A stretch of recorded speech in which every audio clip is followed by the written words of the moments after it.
Apa itu tanggungjawab sosial? Tanggungjawab sosial adalah teori etika di mana setiap individu bertanggungjawab untuk melaksanakan kewajipan sivik mereka. Terdapat dua cabang tanggungjawab sosial, iaitu yang pertama, tanggungjawab sosial individu, dan yang kedua, tanggungjawab sosial organisasi. Tanggungjawab sosial individu merujuk kepada sikap bertanggungjawab terhadap masyarakat dan juga komuniti. Ia merupakan persepsi seseorang terhadap apa yang mereka boleh buat bagi membantu masyarakat dan komuniti.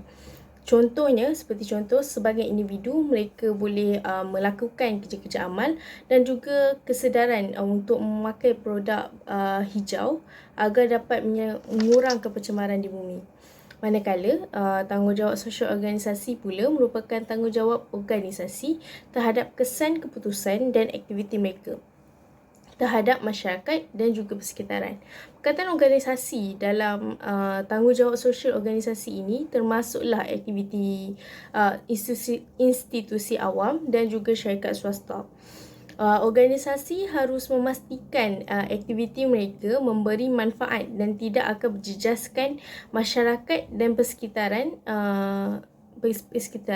Contohnya seperti sebuah syarikat yang mempunyai kilang harus memastikan kawasan kilang mereka selamat bagi penduduk setempat dan mereka tidak akan mengeluarkan sisa-sisa toksik dan mengeluarkan asap-asap yang akan mencemarkan alam sekitar. Tanggungjawab sosial organisasi ini juga dianggap sebagai tindakan memberi kembali kepada masyarakat, terutamanya bagi organisasi yang memfokuskan kepada keuntungan seperti syarikat swasta. Contohnya seperti syarikat swasta yang menyediakan taman permainan bagi kegunaan masyarakat setempat. Contoh lain pula seperti syarikat Beras Faiza, yang di dalam program Bersamamu mereka memberikan beras mereka kepada mereka-mereka yang memerlukan. Itu adalah salah satu contoh tanggungjawab sosial organisasi. Terima kasih.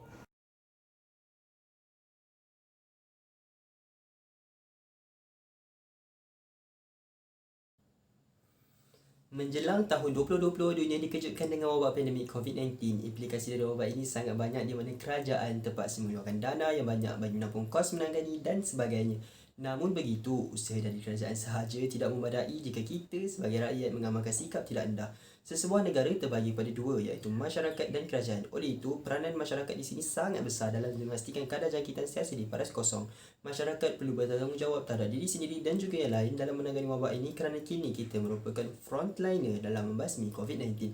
Perlu diingatkan di sini bahawa perkataan masyarakat tidak merujuk khusus kepada sesiapa. Ia merangkumi seluruh manusia, tidak memilih bangsa, umur, kekayaan atau pangkat di dalam sesebuah komuniti.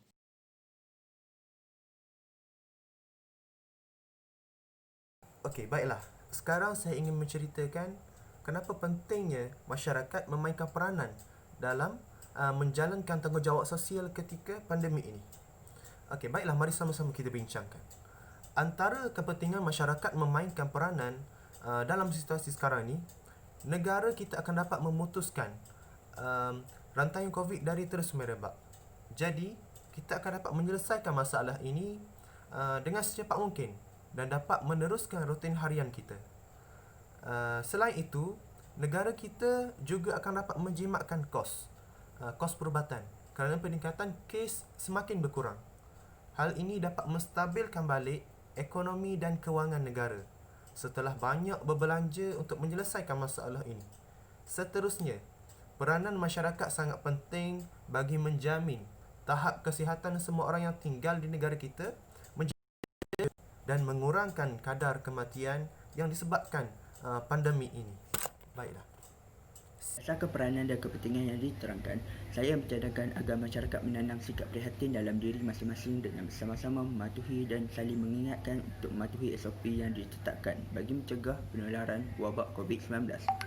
Untuk mencapai perkara tersebut, masyarakat perlu menyebarkan maklumat tentang bahayanya COVID-19 ini kepada kenalan sama ada melalui kempen maupun media sosial seperti Facebook, Twitter, Instagram, WhatsApp dan lain-lain.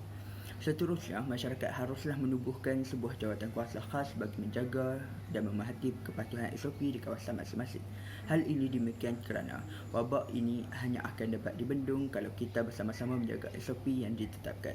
Dengan adanya jawatan kuasa ini, masyarakat akan lebih cakna dalam melaksanakan SOP seperti memakai topi muka dan menjaga penjarakan sosial.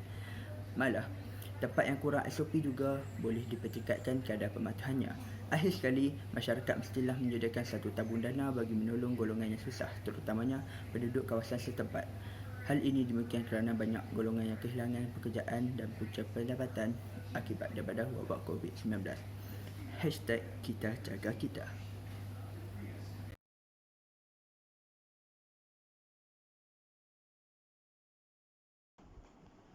Apa yang dapat disimpulkan daripada perbincangan ini ialah masyarakat memainkan peranan yang amat penting dalam menjalankan tanggungjawab sosial demi mengekalkan keselamatan dan keamanan negara.